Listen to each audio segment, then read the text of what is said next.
Alex Carter's earliest memory was the rasp of his grandfather's handsaw biting into oak. The workshop, a weathered structure with sagging eaves and sun-bleached shingles, stood defiant against time. At 7, Alex had carved his initials into a workbench corner.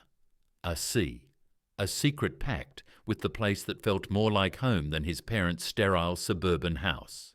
His grandfather, Walter, never scolded him for the vandalism. Instead, he'd grinned, ruffled Alex's hair and said, "Now it's yours too, kid." Years later, after Walter's funeral, the workshop's deed landed in Alex's trembling hands. His parents had argued bitterly over it. "It's a money pit," his father, Robert, had snapped. "Let it rot." But Alex saw potential in the dust motes dancing in sunbeams.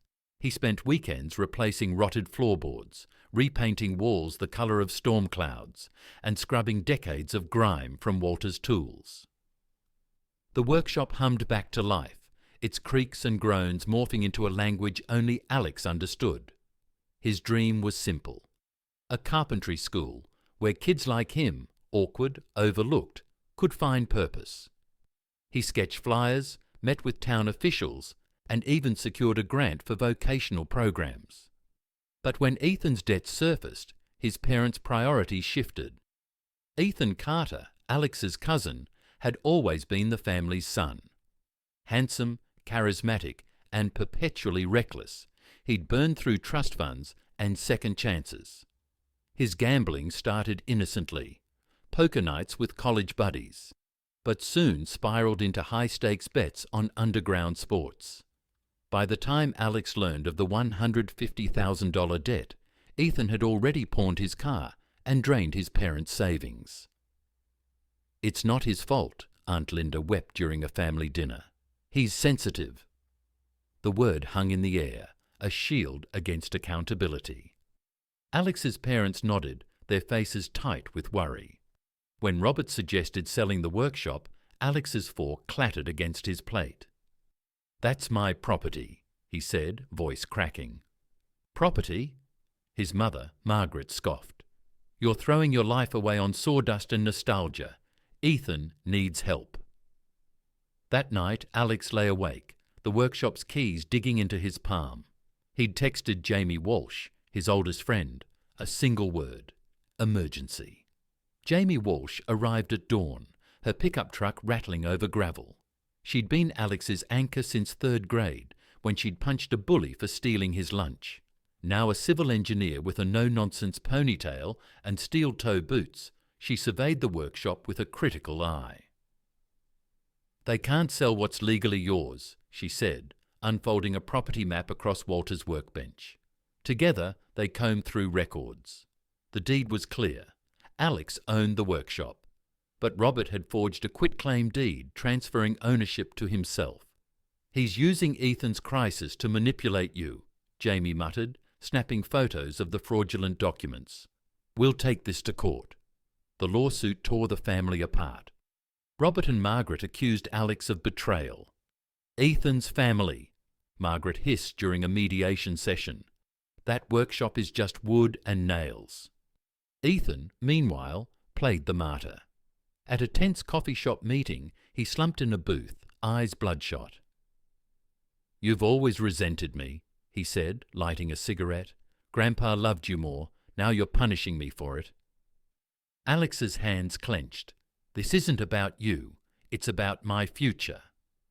"Future?" Ethan laughed bitterly. "You're hiding in a shack, pretending sawdust matters. Wake up, Alex. The real world doesn't care about your legacy." The courtroom buzzed with tension. Jamie testified first, her voice steady as she dissected the forged deed. "This signature," she pointed to Robert's shaky scrawl, "is a tracing from Alex's driver's license." Robert's lawyer countered with emotional appeals. "My client acted out of desperation to save his nephew. Family loyalty isn't a crime." The judge, a stern woman with silver-streaked hair, silenced the room with a gavel strike. "Fraud is fraud," she declared, voiding the sale.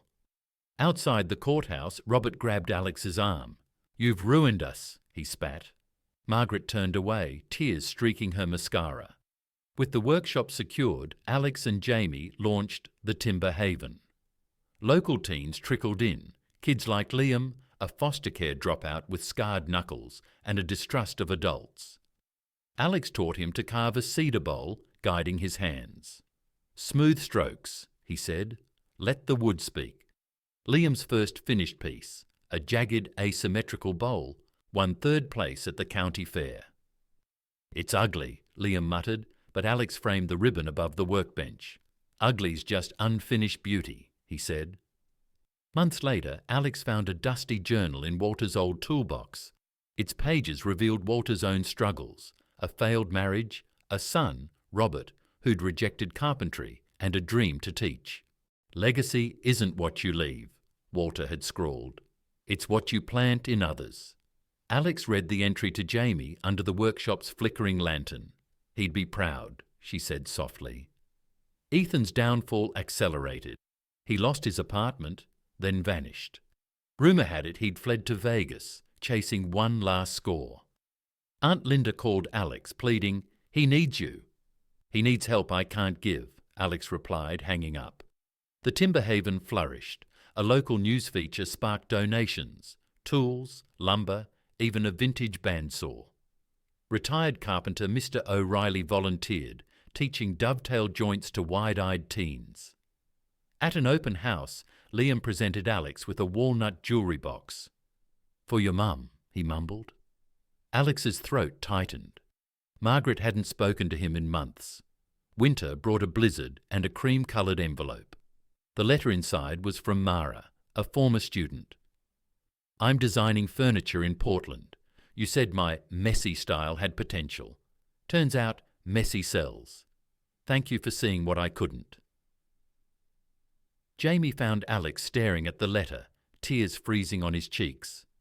"Walter's legacy," she said, squeezing his shoulder. "It's alive." Spring thaw revealed saplings sprouting around the workshop. Alex planted a maple tree where Walter's old rocking chair once sat. At town meetings, he advocated for vocational programs. "Skills heal," he told sceptical councilmen. "Give kids a chance to build." One evening, as fireflies dotted the lake, Jamie handed him a flyer. "Community Build Day, repair homes for seniors." "Think we're ready?" she asked. Alex smiled. "We've been ready."